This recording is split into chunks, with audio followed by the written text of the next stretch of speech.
and to the republic for which it stands, one nation, under God, indivisible, with liberty and justice for all.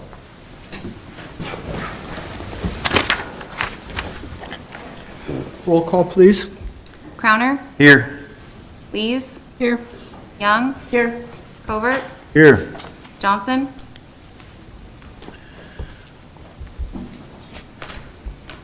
Okay, I'd entertain a motion to approve the agenda. So moved. Second. Motion and second. All in favor signify by saying aye. Aye. All opposed. Motion carries. We have our consent agenda, and I would entertain a motion to approve those 6 items. Motion approved as presented. Support. Motion and support.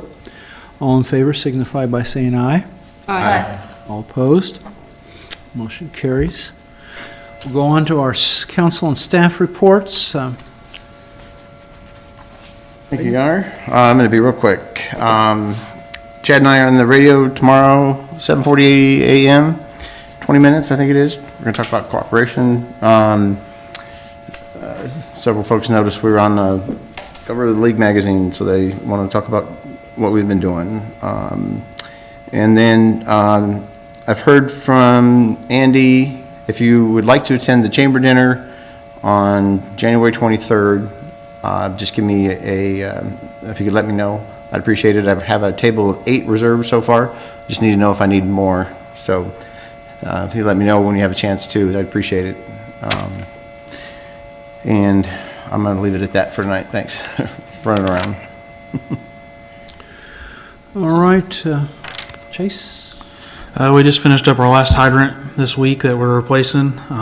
We have about a day and a half left of sewer jetting, and then we'll be done for the year. And then we're just starting to use our camera around town. So next week we'll start using it a lot more for the next 2 or 3 weeks. So How's it gone so far using it, Chase? really good. Still got it. Lot. Everyone to learn, but it went good the first time we used it, and we used it again last week. So. Are you finding things like preventive measure things? Or? Yep. The first couple times we're getting rid of tree roots that were backing up sewer. So, yep. I watched your video and it was amazing. Yep. It makes it a lot better. I mean, before you couldn't tell where you're at, so you're just kind of guessing. So now it makes it a lot more accurate. So. Okay, Jesse? Just a couple things here. Police department, we're fully staffed. It's going going well. And then on fire department, I'll be out at SCC tomorrow presenting to a bunch of high school kids about the EMT, side of the fire department. So. Okay. Hey, Jesse, since you're talking, any progress with working with the hospital on security or follow-up? We've had 2 meetings with them. We're starting back up. Before COVID, we used to have a monthly, about once a quarter, security briefing where we just talk about a bunch of different things.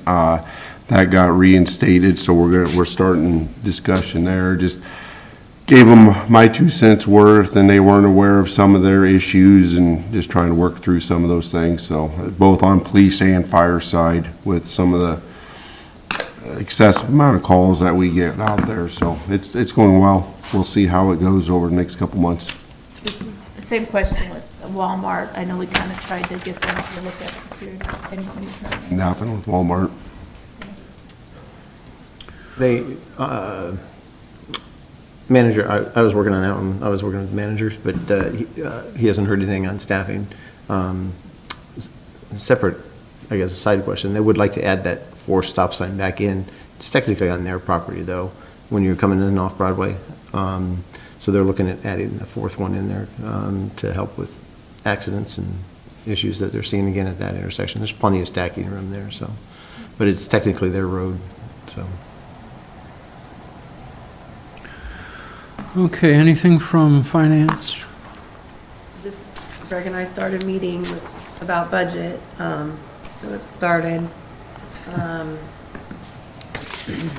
Next week will be the last week I'm in the office until after the till the 8th of December, but I'll be working remotely and have access to my phone and my email. If anybody needs anything. Angie, on the insurance, last year we were sort of surprised at the last moment. How's So that? I started, we met with Cody, what, 2 weeks ago, Greg? Cody? Insurance? Yeah. Yes.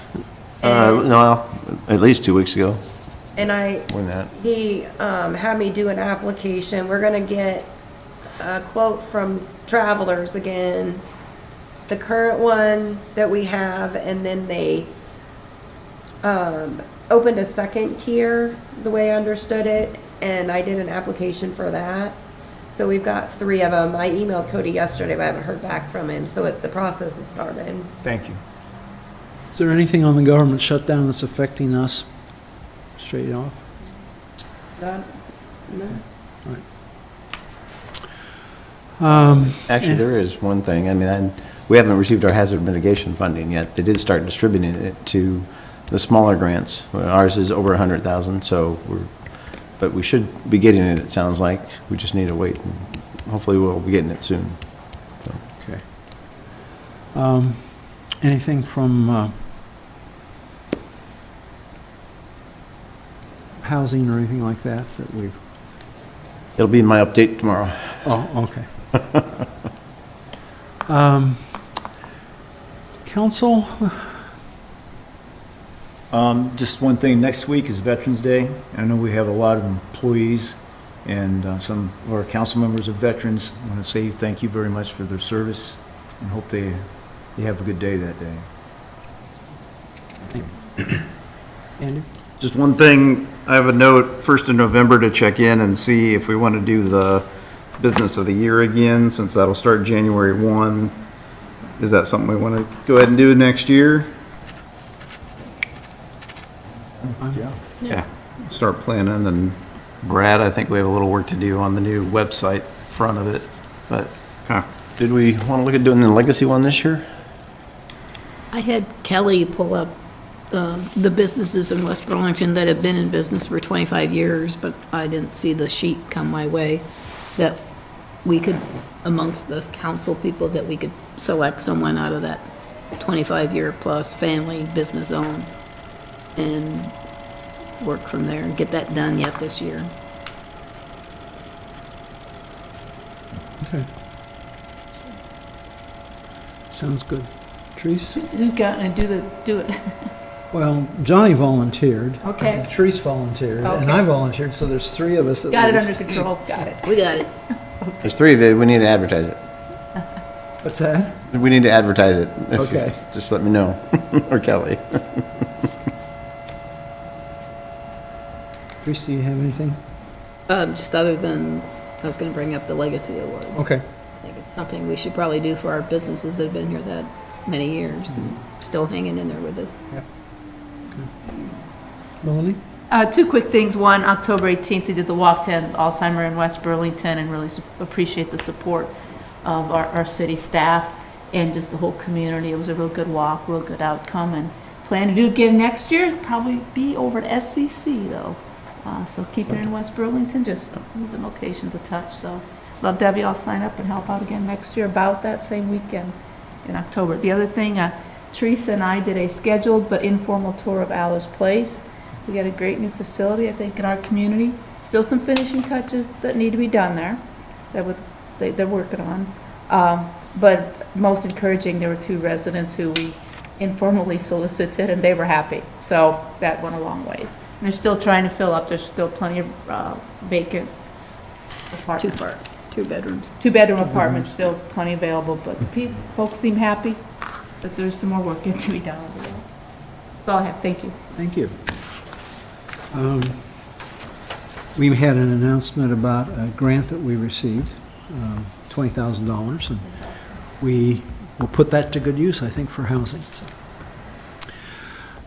Ron, I do have one other thing. I want to shout out to one of our responsible community members who's taken upon himself to take one of the feral cats in our community, trap it, get it spayed, and is rehoming the kittens. He also was able to capture, so he's kind of taken personal responsibility to do the right thing with taking care of our cat population.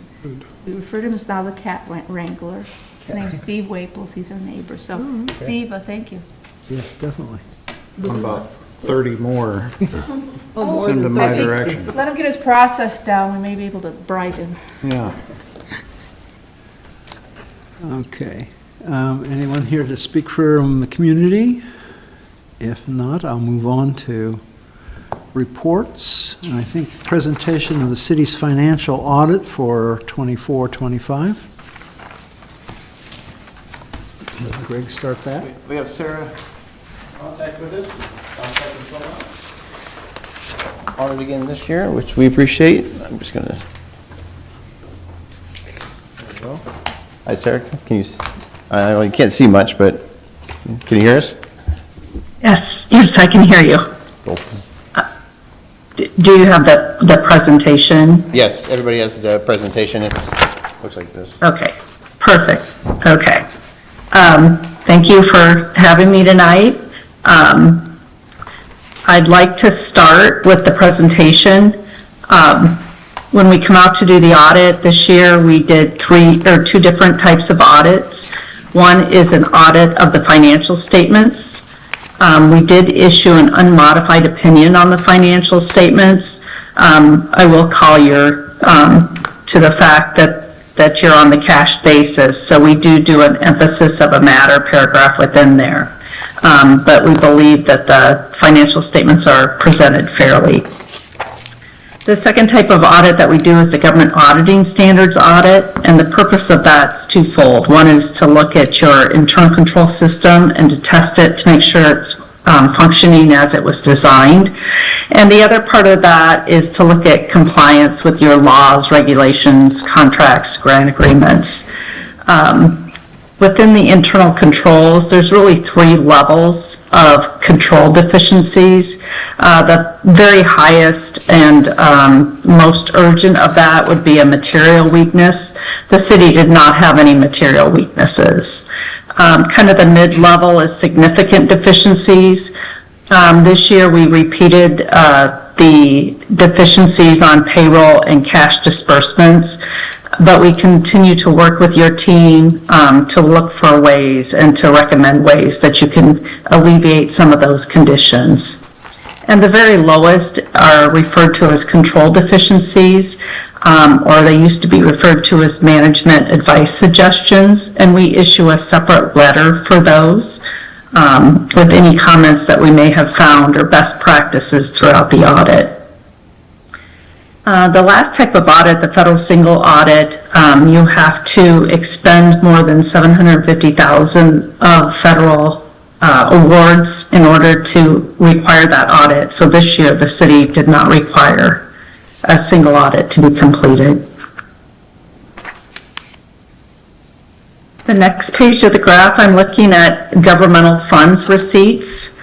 In 2025, the city had $5,688,000 of governmental receipts compared to in 2024 where you had $4,837,000. That's about an $850,000 difference.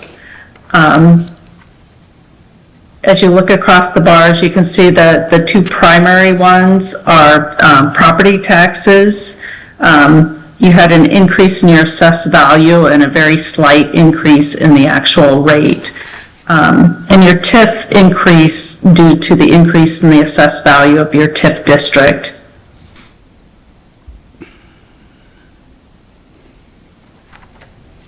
The next page looks at the disbursements of the city for your governmental funds. Your total disbursements in 2025 were $5,557,000. Compared to 2024 where you had $6,162,000. That's about a $604,000 decrease. And again, as you look across the bars, you can pretty easily see that most of that's in capital outlay. Last year you had planned spending of capital outlay of about $1.7 million, and that was for your Gear Avenue Trail and your Mount Pleasant Phase 2. And this year you did not have a significant projects. And then the last page looks at your enterprise funds or your water fund and your sewer fund.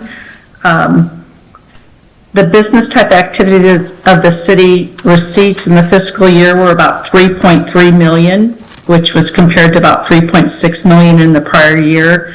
But in the prior year, you had about 331,000 proceeds from bonds that you did not have this year.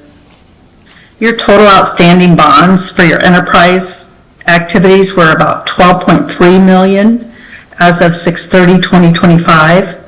The city paid 831,000 in principal on those bonds this year. And the ending cash balance of your enterprise funds increased about 182,000.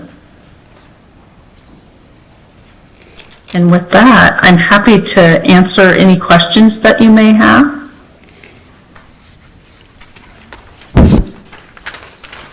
Page 52 of the audit itself, if you have any questions on those two items that are repeats, there's actually less than prior years, but I'm not sure there's much more from an internal control perspective that we'll be able to do, but we will continue to look at it.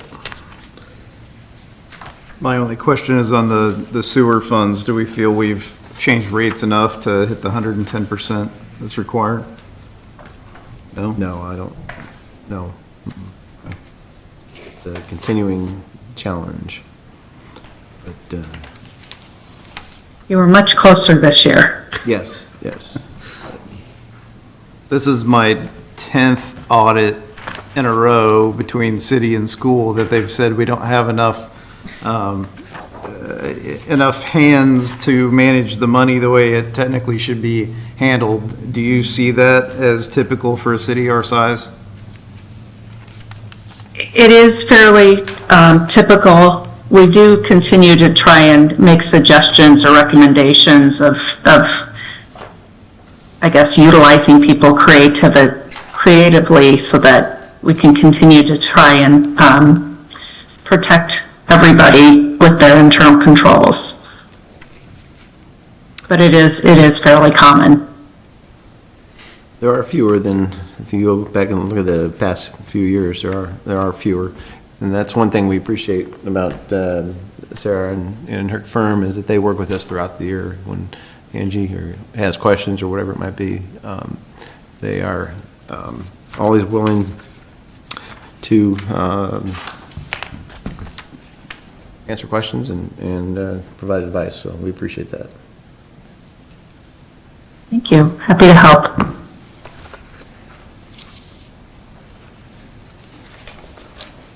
Okay. Seeing no other questions? Thank you very much. We appreciate your time and enjoy having you as Thank you. a partner. Thank you. Have a good night. Good night. Lucky you. Okay, so we have a presentation of an annual financial update for fiscal year 2025-26 by Spear Financial. Hi there, everyone. I'm Maggie Berger with Spear. Thank you for letting me dial into your meeting this evening. Just going through our annual TIF and debt reports. These are your colorful pages. The reason that we do it at this time of the year, we have all your new valuations, and you have to certify your TIF askings or what you want from TIF dollars by December 1st of 2025 for fiscal year 27. I remind everybody that before your budget valuation can be set come January 1st for you to work on, the TIF has to be deducted off of those numbers, and so that's why the county, it's due to the county by December 1. In our first page, which is kind of our red colored or pink colored page, we talk about the general obligation debts that the city has outstanding. Right now, the city just has 3 debts outstanding that are GO related, which means they could be paid with any sources of revenue that are available or were maybe part of the project. The very last way is to use some debt service levy, and you are using a very small amount of debt service levy for that 2022 bond That was something that was planned. It was a sort of we'll say a debt service levy that was implemented at that time for that specific project. On that page, we tell you when those issuances were done. We talk about the amount that was issued, and then we talk about the TIC, or the true interest cost of those bonds. All of those bonds have call dates. Both the 2008 and the 2017 are callable, but those are 2 and 2.3% interest rates. So you're probably making more money on your investment of your cash right now. So we would at this point in time just recommend that you would go ahead and keep that cash and just keep paying on that debt because of those low interest rates. The 2022 bonds, it's a couple, 3 more years before they are callable. You do use a little TIF revenue for some of the debt payments, which is in the yellow pages we'll get to. You also use some local options sales tax revenue to pay down some of that debt, just so that you're not debt service levying all of it. We go on in our orange section of the report. This outlines any revenue debt that the city has outstanding. This difference here is the far right column, indicating that you cannot debt service levy any property taxes to pay this revenue debt. It was entered into with bond resolutions in a way that you would make the debt payments from the actual source of revenue, meaning water or sewer. There is one water note from 2008. There's also one from 2021, and then the 2017 and the 2020 are sewer. They are all done with the state revolving fund, or what we commonly call the SRF program. They are at a 2% or less for an interest rate. So again, a very low interest rate, and they're paid with the water and the sewer revenues. It also states in that bond resolution that if your water and sewer revenues are not high enough to be able to make the outstanding obligation of paying the debt as well as your operational costs, that you would go ahead and raise the rates to get you to that point. So just something to think about. The purple pages are next, and this is where we talk about rebate obligations. So these are where the city has entered into a development agreement with a developer that says the developer will build something, and as that new growth and valuation happens and they start to pay new taxes on those that growth and valuation, you will rebate back a portion of those taxes for a set number of years and up to a certain dollar amount. You have won the campus community developers, which was the Black Hawk Urban Renewal Area, Black Hawk Tower in particular. That one just has a couple more years on it, 27 and 28. And then you have a new one that will not start likely until fiscal year 28. Could be beyond that if they're slow on their growth. But that one is an LMI project, meaning you're going to use some LMI dollars to help offset that project. That is J&B West Burlington LP. And again, that one doesn't start for a little bit, but that has an 80% rebate on it.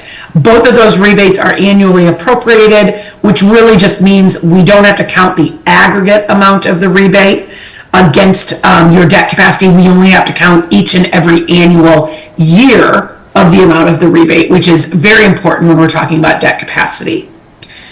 We go on to your yellow pages, and this outlines what portion of any debt or rebates or interfund loans or internal advances is being paid with TIF revenues.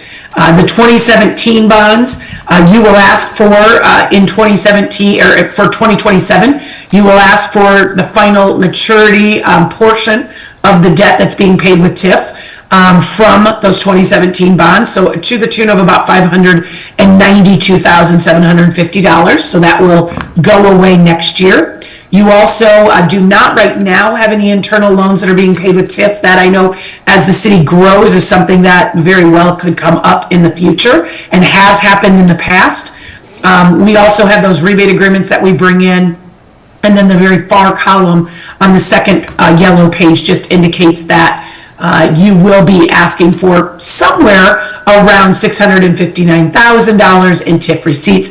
I say that's a somewhere number because, again, there could be some things that get finalized before the end of this month. There also could be, again, some internal loans that appear there. And we always recommend that you would ask for a little bit more in TIF receipts than what your obligations are, just in case someone who sits in a TIF district would not pay their taxes, then you would not be shorted that money if you're getting a little bit more than what you asked for. So we go on to our green and then our blue pages. These are the last two sections.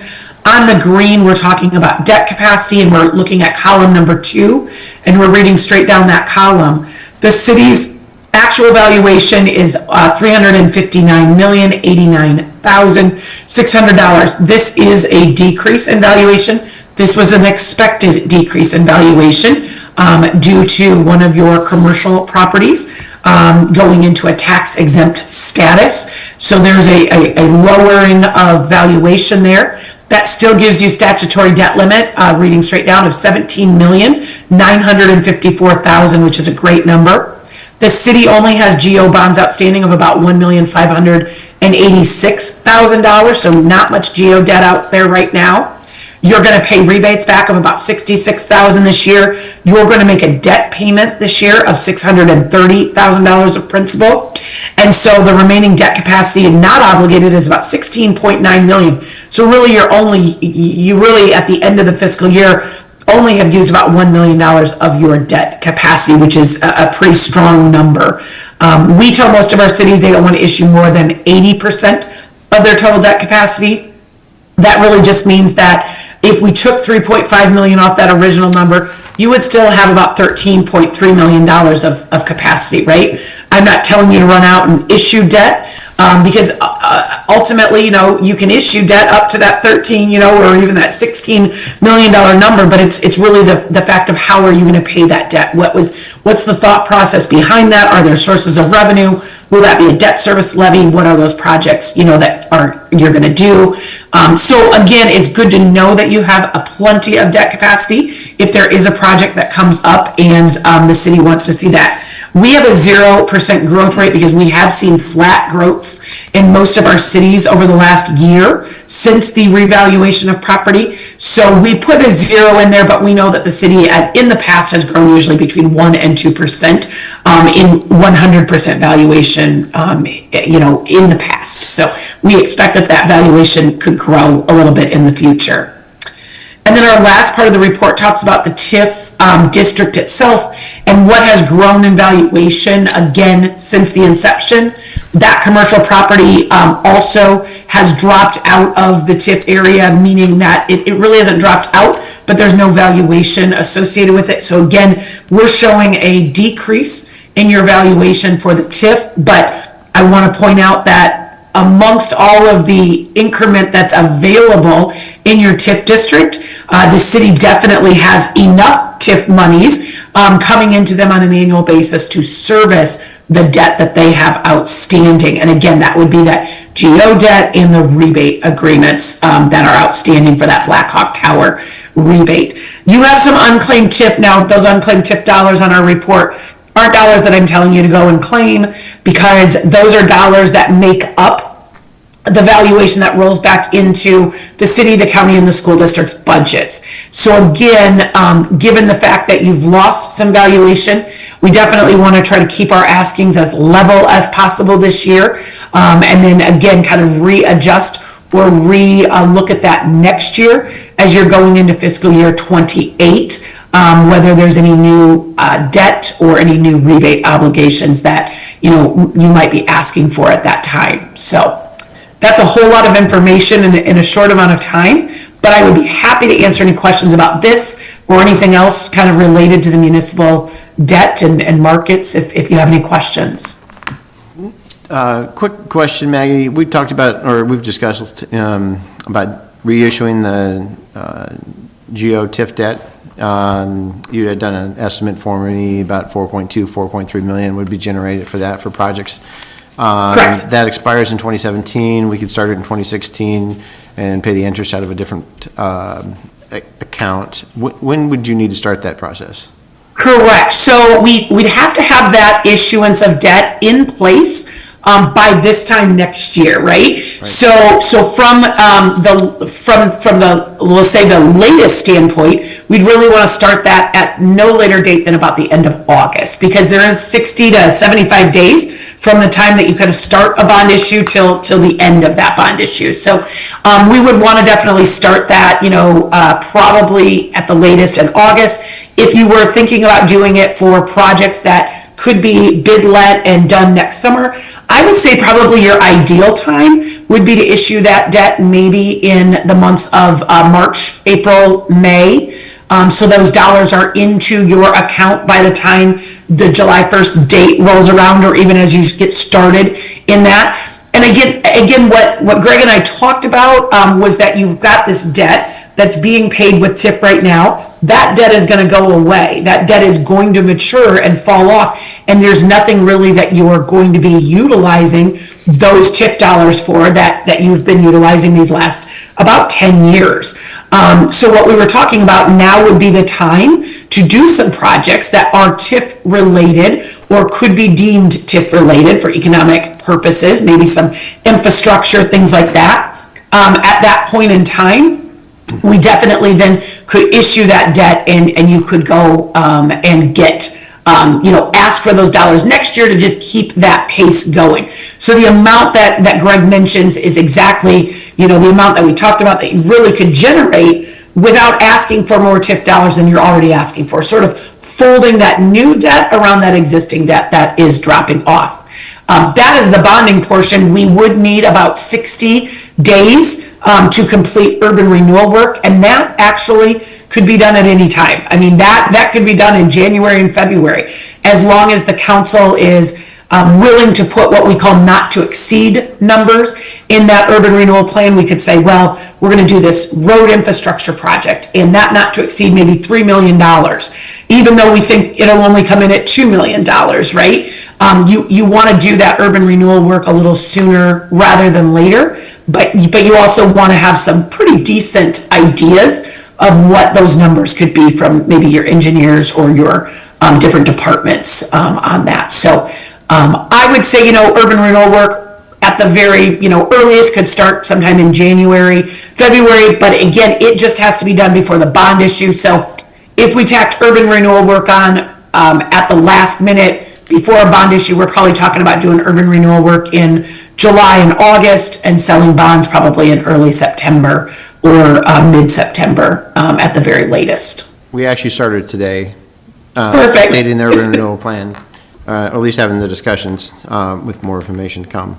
Perfect. And then Yeah. you noted in your presentation, so tonight we are recommending to collect the entire $1 million in 1 year, not over 2, 3, or 4 years, based on our discussions, and then being able to create an internal loan or use another tool to backfill the general fund loss.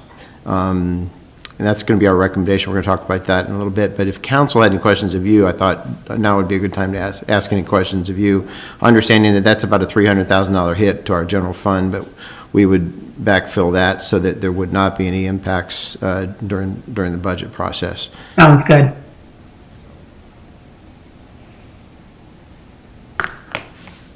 No, Andy? I'm good. Okay. No, I'm good. Trees? Okay. Well, I appreciate all your time here. Thank you. Thank you, and I'm sure that we'll be talking and seeing you guys in the future. If you're going to start to proceed forward with some projects, we'll be attending some additional meetings coming up. So thanks so much. Appreciate it, Maggie. Bye-bye. Thank you.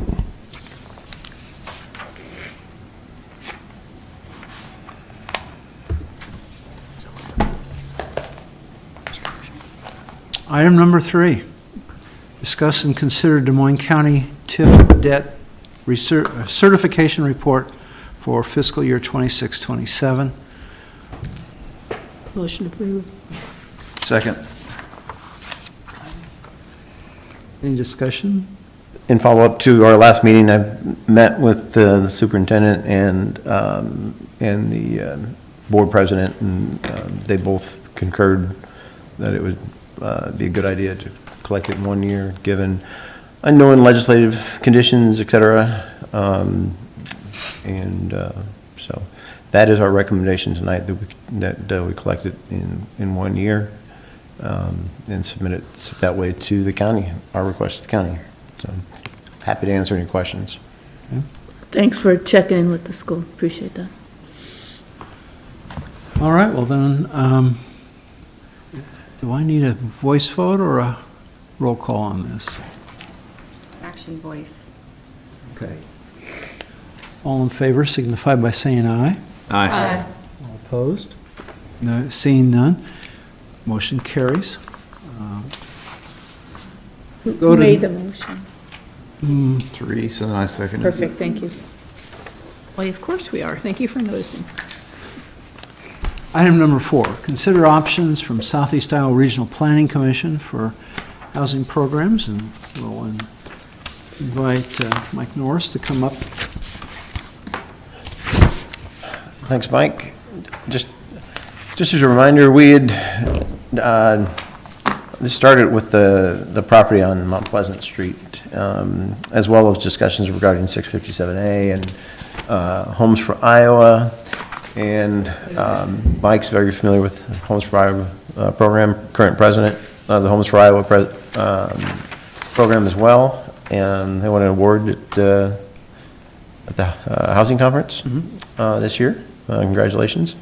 But Mike's put together some information that on the program and related items as well, just kind of one for educational purposes, and now with the grant that we've received, some of those programs, some additional programs will come out of that process as well. So Great. Well, thanks, Greg. Are we able to put the presentation up? I didn't put it up there, but they do have it in front of them. Oh, great. You have it? I have it too. Okay. All right. Well, good evening, everybody. Nice to see you and to be here. Greg gave a great intro, and really just here to share some ideas and to stimulate some thinking about housing in anticipation of the housing readiness assessment that Iowa State's going to take you through here in a couple months probably. So 3 main issues to discuss. First is new construction options on vacant lots, rehabilitation options, and then down payment assistance options. So why would we discuss these? Well, the vacant lots really, we want to maximize available land for residential development within the city limits. You're just talking about TIF, levies. It's a constant value issue, and so trying to maximize what you have is a good thing to think about. Hey, Mike or Greg, within the city limits of West Burlington, how many lots does the city own today that a house could go on? The one I'm familiar with is the one on Mount Pleasant that we've tried to sell. Is there others? And if so, how many? We've got we asked the county to run a GIS map about vacant land, but that's not necessarily vacant parcels, but not necessarily buildable lots. Right, right. It's a GIS layer that we have, but not necessarily buildable lots. So right now, it's really just that one Mount Pleasant lot that we own today. But we do, so Mark's mentioned before, that he's been collecting information on, 11, 12, 13 homes that could be potential 657A acquisitions that we could acquire. Burlington's been pretty active in that process as well. You could tear down the property, you could start from scratch, you could do a remodel. But there's certain requirements under state code in order for us to utilize 657A process and get clean title to it. So there are a number of potential properties that we could certainly consider going forward. Did you have one in mind? That we own, it's probably 3. That the city owns? Mall. One yeah. we wouldn't want to, next to the fire station, and then the one on Mount Pleasant. That's all I can think of. Right here. Yeah. Oh, yeah. We have It's a 4. the water plant property. Yeah. The 4 of them that have sewer to them, streets to them, that a house could go on today. No. One- Oh, okay. No. The property behind the mall does not have okay, water so and 3 sewer. then. That would have to be, come from one direction or the other. Okay. The only one that has water and sewer too would be the one on Mount Pleasant and, That one that had a house on it, right?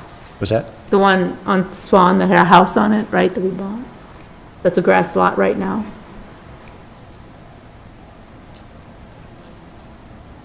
Yeah. One behind City Hall. Right there. Oh, I'm sorry, yeah, right there. East of Yes. City Hall by about, Oh, yes, but 50 you gotta go feet. back to your, I would say plans, we got wonderful we have designs, plans for that, downtown that's right. designs, downtown I'm just, yeah, design. so in my head, we got 3 lots that we could say would be an empty lot and infrastructure's there, so I think that's why I We just, do have a large parcel there behind, the mall that could. yeah, it needs Put plumbing or in, needs sewer. I don't know, eight, at least, probably 8, Andy, or not, that. 8 or 9, maybe a couple more. It's larger than the other larger side, so you could probably fit, 10 to 14, probably. depends on your size and how close they are, yeah. Thank you. Okay, we would want to talk about rehabilitation options to keep housing stock in good condition. It's not only about the person that's living there now or the family, but it's also about the people that would live there afterwards and about the surrounding properties as well. And then down payment assistance options to assist residents become home owners. To Melanie's question, the map on the next slide is just not necessarily city-owned, but vacant parcels. So just going to run through a few things on thoughts on how to maximize unbuilt parcels for additional housing. And just came up with some basic themes that we see in developments while working with developers and attracting them. Relationships, regulation, incentives, consistency, and customer service. So on the next slide, talking about relationships, a question to ask is, what do developers know about West Burlington and the potential for new housing here? Another question is there encouragement to develop new residential units through relationships? And a lot of this really kind of goes back to reducing risk and increasing confidence in these different ways.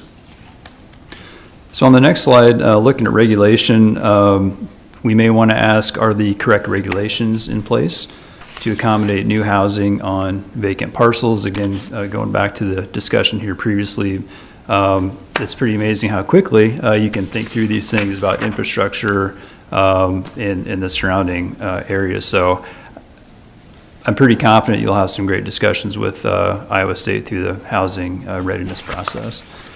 And then secondly, on regulation, zoning, subdivision, building codes are all those, development ready, so to say. On the next slide, looking at incentives, asking the questions of, are available incentives enough to encourage housing? That would be kind of a market feedback issue. What happens a lot of times is the first thing people would do is go back to their spreadsheet and input the costs they know about, the values that they're either guessing or have observed, and then what else they would need to make that happen. So so the concept of kind of being a spreadsheet ready community comes to mind, where people can understand pretty quickly and then analyze what some different options are, and then how to get to a development process. And then the second question would be, is the city ready to deploy incentives, TIF abatement, infrastructure, soft costs? You're all familiar with this. I know Greg's probably talked about it quite a bit. And it's really difficult to just have a one-size-fits-all. Abatement kind of works that way, but TIF is a little bit different because there's a lot more questions to consider.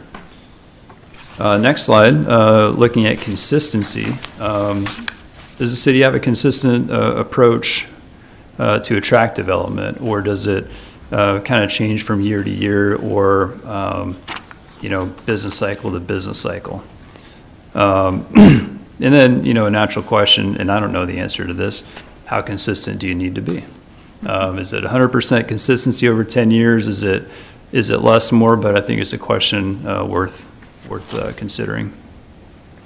And then going back to the spreadsheet question and the consistency, people are looking around all the time, probably looking and researching more than we know with everything available on the internet. So going back to the consistency, is the city consistent enough, and really not just this city tonight, but in any city? Is there consistency over time that they can be confident that they will also get that same approach? So on the next slide, looking at customer service, think about win-win approaches. It's an additive situation. The city gets things and the developer gets things through a development. And then does a partnership approach take place?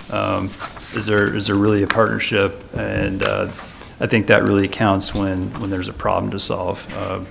Is a relationship there? Is a partnership there to solve the problems that may come up? All right, so those are just some thoughts about the different approaches. And then this lot came up here about 5 minutes ago. So Greg asked me just to kind of do a thought experiment. And so, here it is. I won't say it's amazing, but this is what we came up with to stimulate some discussion. So, so how to build on this parcel?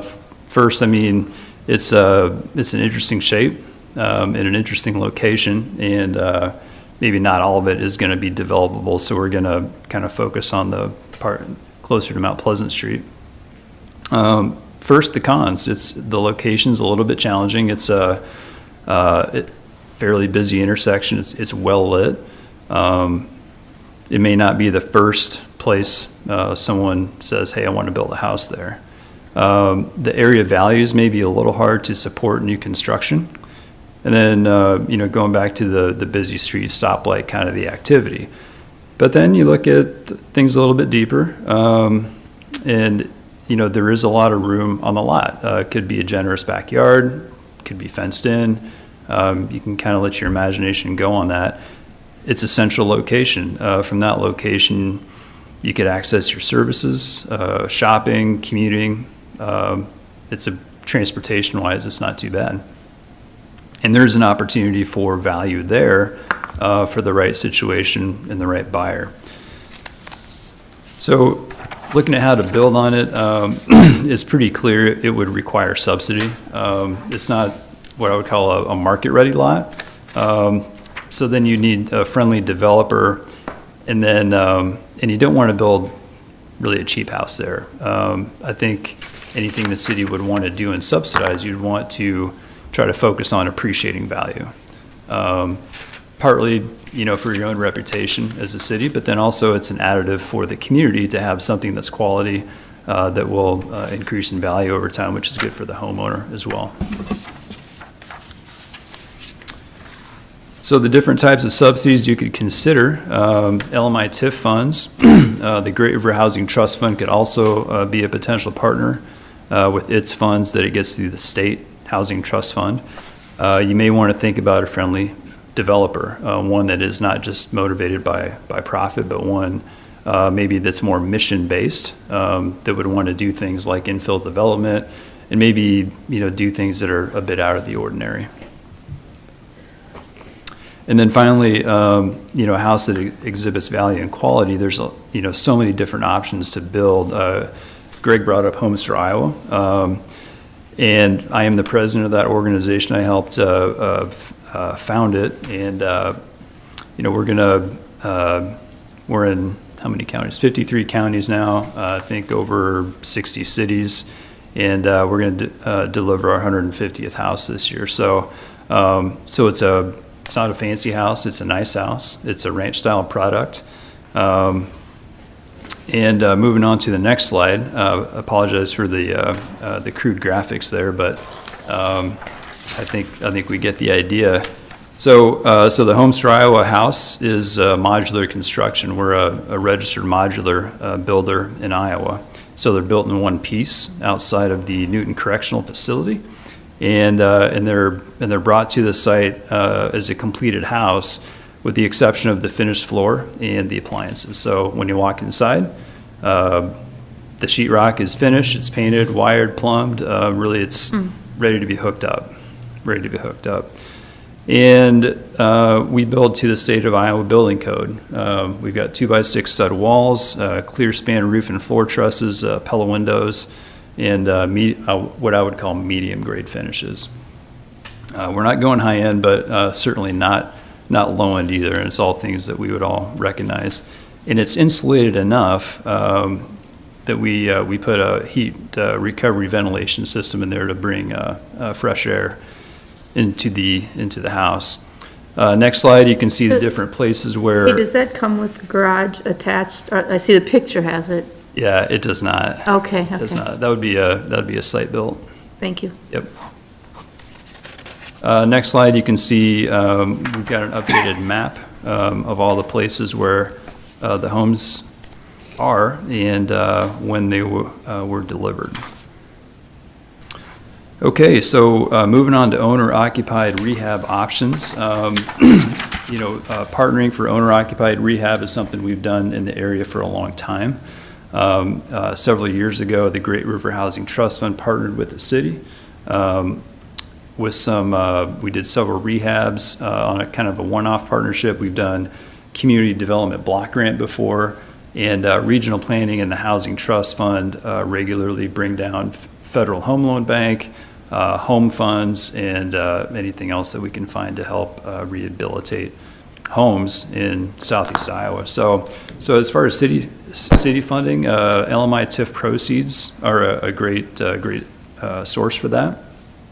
And then the outside sources, kind of went through these before, but Federal Home Loan Bank, we're doing, I think, our third big regional grant for them with the trust fund, and of course CDBG and Great River Housing. So earlier during the vacant lot discussion, Greg brought up chapter 657. And so that brings up the thought of acquisition, rehab, and resale options, where if there's a nuisance home, a perpetual nuisance, the city can acquire that through a district court. Could be rehabilitated and resold. Sometimes the private sector does that. Maybe it's a foreclosure, maybe it's a rental that's kind of transitioning out. There's a lot of options for that. And I would encourage any of our communities here in southeast Iowa to make use of your nuisance ordinance in Iowa Code through Chapter 657, so that you have tools to address nuisance, dangerous properties. And then there's all those tax sales. Tax sales are kind of a interesting setup where it's designed to keep funds flowing to the government, tax payments flowing to the government. But then, sometimes the aftermath of that, really the worst expression of it is disinterested out-of-town owners that have this tax certificate, and they really have zero liability besides what they paid for it. And so the rest of us are left to pick up the pieces if it starts to go back to nature. So looking at tax sales, if you do have a nuisance property, you can also acquire, I think you can have like a priority bid. A government can have a priority bid for a tax sale through Iowa Code if it is a documented nuisance. So that's also an option.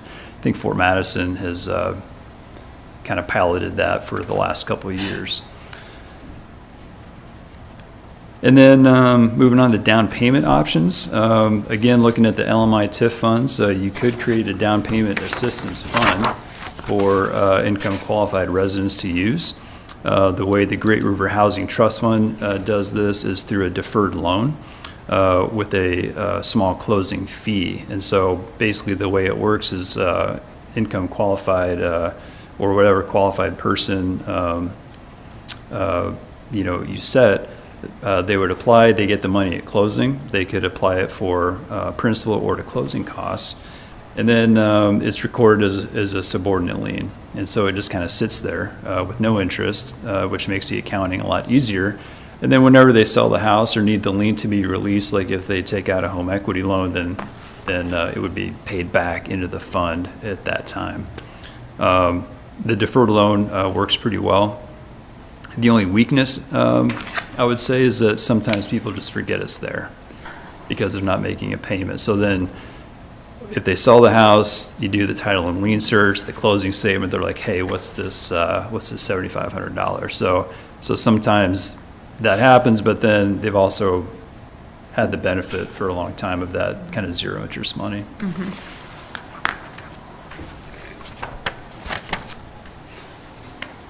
And so I describe a couple of these, how Great River Housing Trust Fund does it. There are products from the Iowa Finance Authority that people can access through their lender, and they can do that actually today. And so there's a down payment closing cost assistance, or you can get a second loan up to 5% of the home price. So if any of you know people that are buying homes and looking for something, Iowa Finance Authority does have a couple options. They're not really potent, but you never know when a little bit can help. So those are the thoughts for tonight. Be happy to answer any questions or talk about any part of the presentation a little bit more, but overall appreciate being here and thank you very much. Mike, you've got multiple options for homes. When we were talking a little bit there, I guess the incentive that would be required to go with it, but you had a smaller option. What was there, 3 different options? For Homes for Iowa? Right. Yeah, so we have basically 2 different boxes, I'll say. One box is 1,000 square feet. That's a two bed, one bath on the main. And that's in a narrow configuration where the entry door is on the gable and the narrow end. And then we also have a 1,200 square foot box, and so we can configure that either what we call a wide, where the entry door is on the long side of the house, or in the narrow configuration.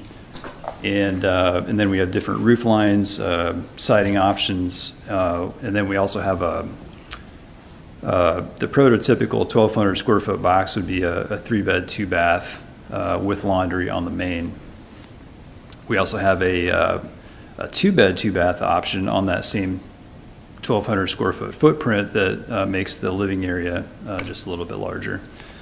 And that also has the laundry on the main floor. So it is possible to age in place in the house. The entry, that's always a consideration how you enter the house. And all these are placed on a crawl space or a foundation. We can't put these on slabs. You said a crawl space or a basement, and they can't be put on slabs? Correct, yep. And that's just because of the, the house is built on a floor truss system, and we can't set that on the concrete.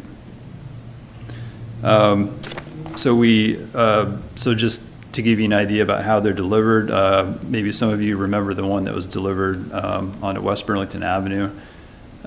It's a pretty serious moving permit we have to get from the DOT. It takes up the whole road. But recently, 2 homes have also been craned, one in Spencer and one outside of Columbus City. And so the craning, depending on how far away the crane company is, looks like that's $7,000 to $9,000.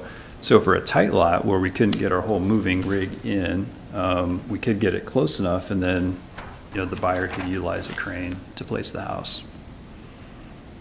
Mike, I want to have 2 conversations, and I'm going to kind of knock one of these out first, which is the rehab options. It's my personal opinion in West Burlington right now, the private sector can and will handle that. There's a very high demand for West Burlington homes to buy and flip and redo. And matter of fact, good luck if you want to do that today, get in line. So the 2 conversations I want to have is one on increasing housing stock, and then on the down payment assistance program. So On the Homes for Iowa program, if we said, hey, we want to start doing one of these a year on an infill lot, is that something that is sustainable for Homes for Iowa? Or is that something like, we put you on a list and you might get a home 5 years from now?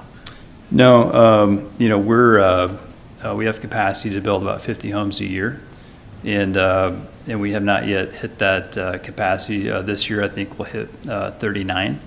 And so typically it takes us about 6 months from the first nail to until delivery. So if we said, and since we have it laid out here, let's use that Mount Pleasant one as an option.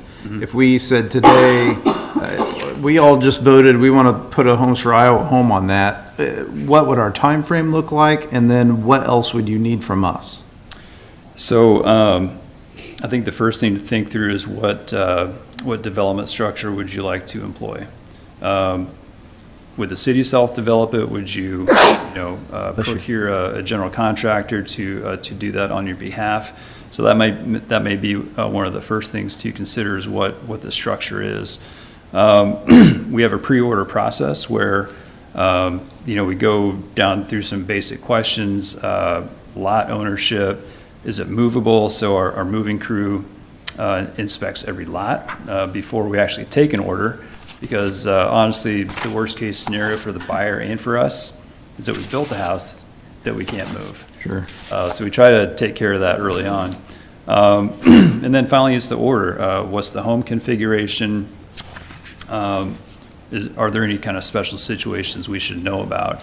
And so the time from first nail to delivery is pretty constant. The only variable would be, when we could actually start the home. This time of year, a great time of year to start homes, because a lot of people don't like to get a delivery in the wintertime. We've developed homes in the wintertime. There's a lot of fear about keeping basements open. It is possible. It's a little risky. And so usually this time of year is a great time of year to start. So what's that time frame first nail to delivery is? About 6 months. 6 months. And if we went with a local contractor, they're gonna need to come in, make the site ready, pour whatever, either the crawl space or the basement. In the ones you're doing economically from the city standpoint, Yeah. Let's say we already own the lot, in this case, we would be paying the contractor that amount, and would we then pay Homes for Iowa for the home, and then we sell the house and get some of that back? Is that the way the program works? Yep, so you're just paying Homes for Iowa for the house. And so for a 3-bedroom in 2026, it's $108,000. You say 108? 108. Okay. Yep. And then we'll have, I don't know, I'm guessing. I mean, a good rule, you guys have some advantages because you already own the lot, infrastructure is already close. So usually a good rule of thumb is to take the house price and double it, and that gets you kind of a basic layout without a garage. You may subtract that back a little bit since you have some of the advantages of owning the lot and the infrastructure. So, do you do a garage? Do you finish part of the basement? Those are some of the questions you may want to think through. And then your cities go out and sell that, and do they have to meet the LMI? If you use your LMI TIF money, it would be an LMI. Okay. LMI house. Homes for Iowa has an income limit, but it's pretty generous as opposed to LMI. Okay. So our income limit is $125,000 taxable. So that brings you up to around maybe 150 gross or something like that. Does Housing Trust Fund act as a contractor if we go through the public process rather than a private contractor? So Or have you? So the way that we've got the housing set up is that the trust fund is more the financing entity, and then Housing Inc. is more the development entity. So we have another nonprofit that we manage in-house that just develops homes. Okay, and that's how the previous one was done. Right. Okay. Yep. Okay, let me switch over to the down payment assistance. This came up, I know we talked about it several months ago.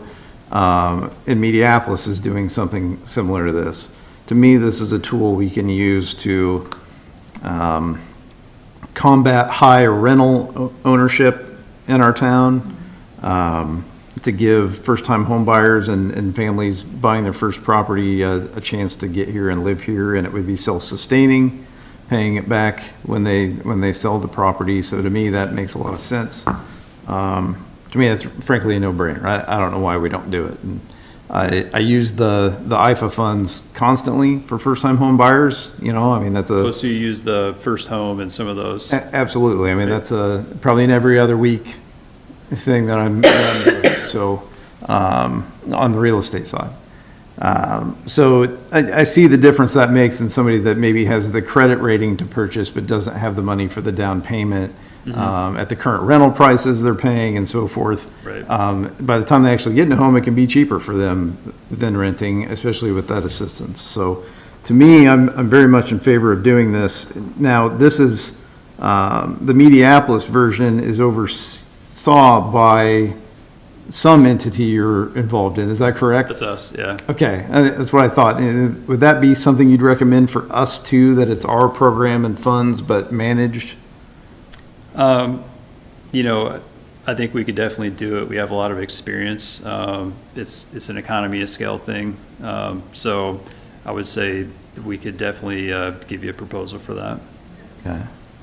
What would be the benefit of going through you folks instead of doing it in-house? I think the first part, if you use the LMI TIF, you would do a income qualification. And so, and if you guys want to do it in-house, I have zero issues with that.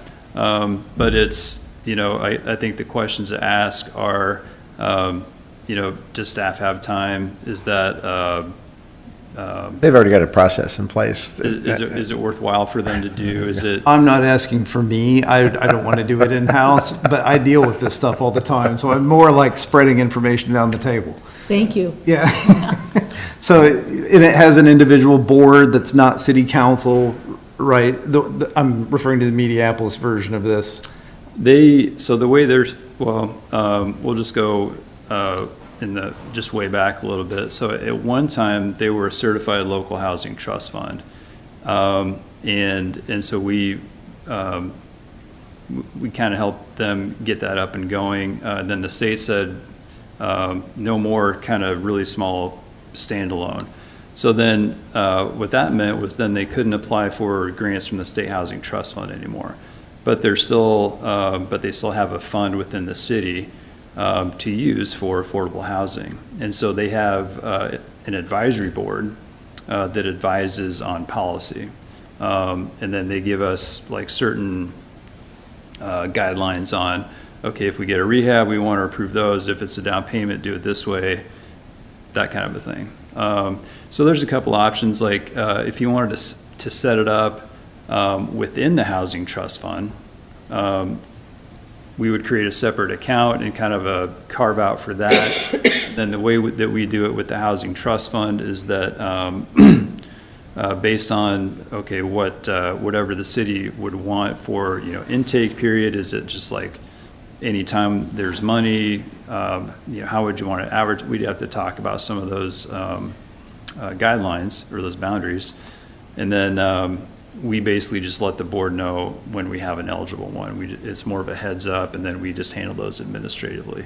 And that's more of a first come, first served process, because there's always more demand for the down payment than we have resources for. That was all my questions. I guess quick follow-up. Down payment versus housing stock. We don't have the housing stock. Do you, with the down payment program in place, do you think that's going to free up rental properties? I mean, I'm trying to figure out, I think we should have both programs in place, but I'm just not sure we have the stock to We've all seen what happens now is somebody ages out of their home. Right.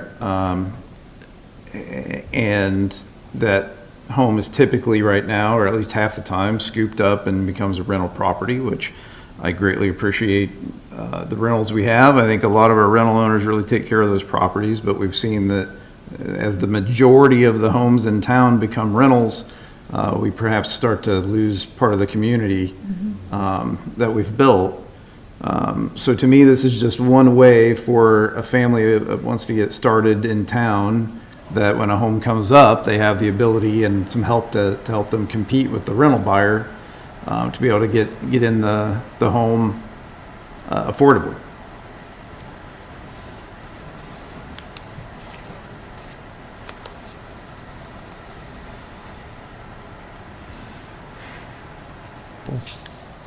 Thank you, Mike. Appreciate Okay, it. well, appreciate the time, and There'll be more of this will come out during the process with Iowa State as well, but we could take a look at your model with NEPO now, sooner rather than later, to give us a head start.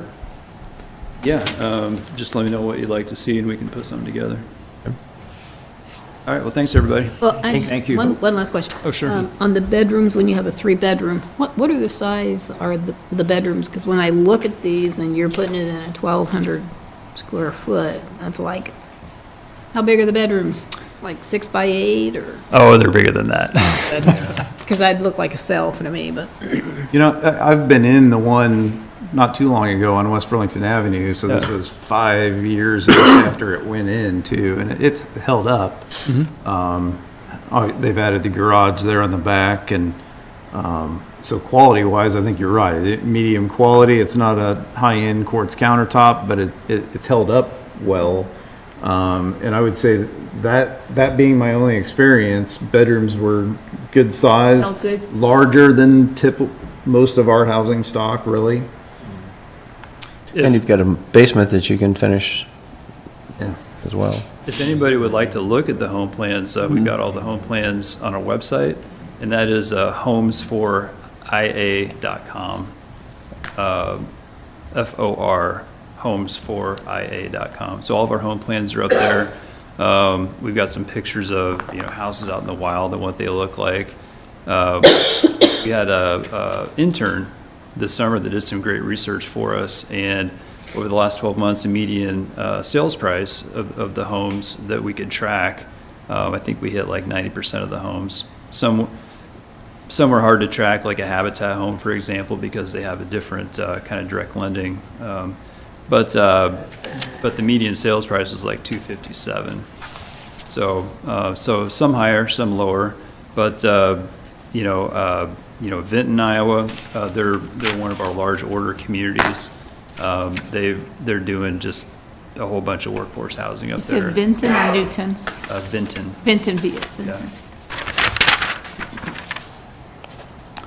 Vinton. It seems to also bring up the pricing of all the homes around it. When you take a brand-new home and plop it down in the middle of a bunch of 1940s homes, it definitely does not hurt the community. It seems to really raise the overall look of the area. Yeah, you might look at that as a value anchor. And that might help some other activity be done in the area once you have, a couple appraisal comps there. Or even just increasing the confidence of a newly developed home. I agree with Andy for the first-time home buyers with some assistance, because in my little cul-de-sac, we've got 12 homes and 6 of them are rentals. It's like, and some of the neighbors, I'd love to rent them out to someone else, but the people, the young couple, they don't have a chance to buy a first starter home like we used to do way back. I mean, all those starter homes are being bought up by realtors, and they're setting themselves up for their retirement. I think you also get in, it's who you know and timing too, it's involved in it, on who's buying that home for rental.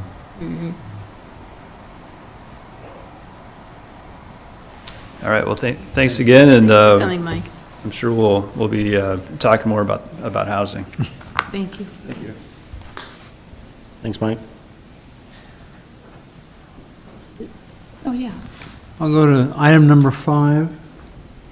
Consider a resolution adding Lindsay McKinney to the fire department. Motion approved. Second. Motion and second. Any discussion? She'd be here tonight, but she's at the EMT class, so she's taking her EMT on her own right now, so. Well, then I'll call for a roll call vote. Lees, Aye. Young, Aye. Covert, Aye. Crowner, Aye. Motion carries. Go to number 6, consider resolution appointing members to the Southeast Iowa Airport Zoning Commission and Southeast Iowa Airport Board of Adjustment. Motion to approve. Support. Motion and support. Any discussion? And those appointments are? Kellyanne. Hans, right? Hans, right, yeah. Just, How many years have they each been on it already? well, Hans has been on it for quite a while. Kelly's just going on. Kelly's the newbie. Awesome. Roll call, please. Young, Aye. Covert, Aye. Crowner, Aye. Lees, Aye. Motion carries. Item number 7, consider state annual financial report for fiscal year 24-25. Motion to approve. Second. Motion second. Any discussion? All in favor, signify by saying aye. Aye. Aye. All opposed? Motion carries on that. Item number 8, our last item. Consider state annual urban renewal report for fiscal year 24-25. Motion to approve. Second. Any discussion on this item? Angie, anything you'd want to draw our attention to? No, it's just the tip that we paid out, 24, 25. Okay, thank you. All in favor, signify by saying aye. Aye. Aye. All opposed? Motion carries.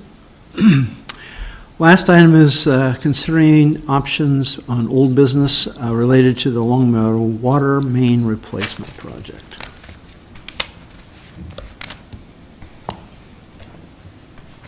Do I have a motion? We had, oh, sorry, looking for a motion, sorry, go ahead. Then I'll go to discussion after that. Yes, motion to review. Second. Thank you. All right, Greg? So it's the same stuff. Council had asked to have a little time to go take a look at the site, Chase, you have anything new to add, I guess, on the project itself? No, just kind of a direction, if we want to do the entire alleyway there with the water main, or stop at the end of the alley.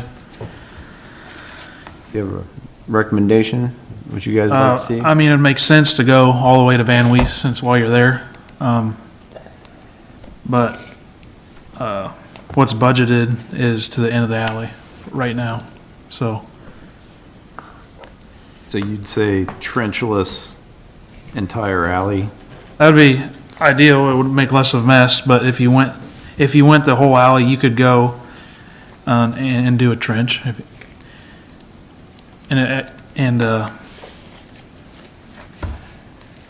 Trenchless might come back cheaper once you put the bid out too. It depends on who gets the project. So you could put both out there and see. Bid alternate on there and see how the prices come in, yeah. And then you could decide then, so.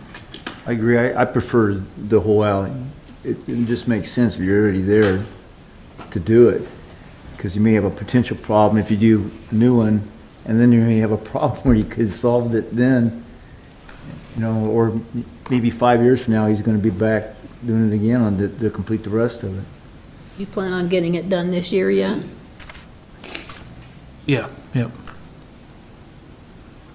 So the open cut is cheaper than the trenchless? Okay. Well, right, yeah. But that's not to say it's gonna be the opposite once it goes out for bid. Like I said, it depends on who bids on it and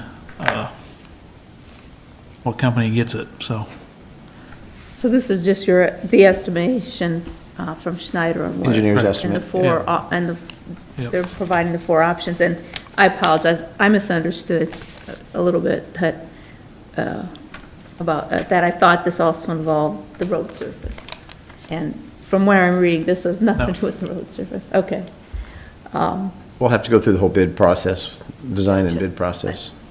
I guess what I just want a direction on is if we should go all the way to Van Wees or if we should stop at the end of the alley. Where where the alley ends today. Correct, Yeah. for the water line.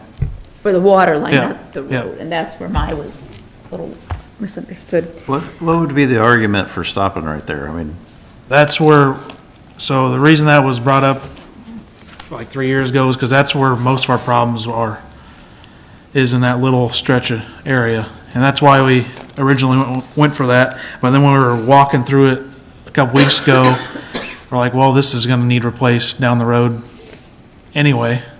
And you could do it when you did Van Wees, because that's old line as well. But if they're there, and if at some point you were gonna put an alley in there, then now would be the time to do it, or leave the alley the way it is. That's why the alley was brought up. Oh, I don't have a problem going to Van Wees, you might as well, because otherwise it's a dead end and then if you just stop at the end of the alley where it's at, isn't that like, because I was always informed like you have to have a loop to keep the water circulating. Now, there's a water line that goes all the way to Van Wees right now, Okay. and it's an old water line, ductile line. It just wasn't budgeted to go all the Yeah, way. it just originally wasn't budgeted to go all the way to Van Wees. Oh, so there's a water line there. There's a water line there, and it's the same age as the one that's Then getting let's fix it. replaced. Yep. Didn't understand that. To me, we should fix the whole thing if it's there and get it done. Get her done. Sounds like we have at least 3 votes here for moving it forward. Do the whole thing The and whole fix thing, it. yeah. Don't just put 3 new tires on, put 4 on the car. That's how I see this one. Because you get a fourth one free. That's what I heard too. It just feels weird for driving that car. That's how I'm looking at it. Well, I guess we don't really have a vote that we have to have on this. We'll move forward. It sounds like there's a consensus to move forward with that, and we'll get that design work going. Well, with that, we've come to the end of our business. And no citizen inquiries? Your Honor, not a citizen inquiry, but one item I forgot to bring up earlier. Trailhead Park. We had some discussion, I believe it was at the last meeting or the one before. Councilman Johnson had brought up the pipe work and to get that started.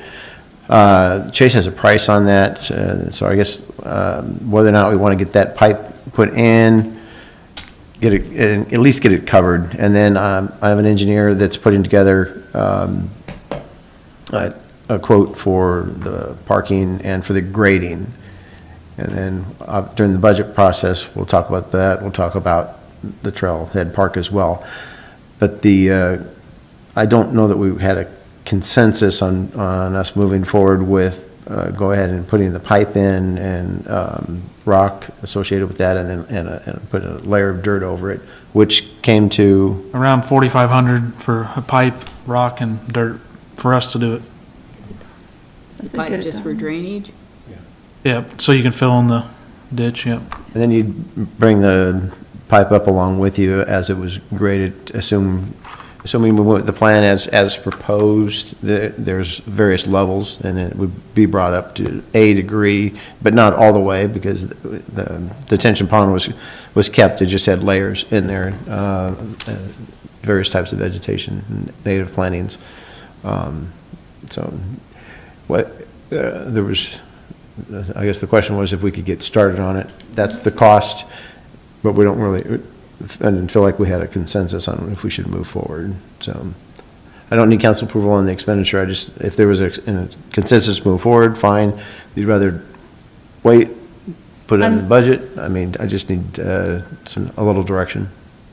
I'm in support of you moving forward on getting that done this fall yet, as time allows.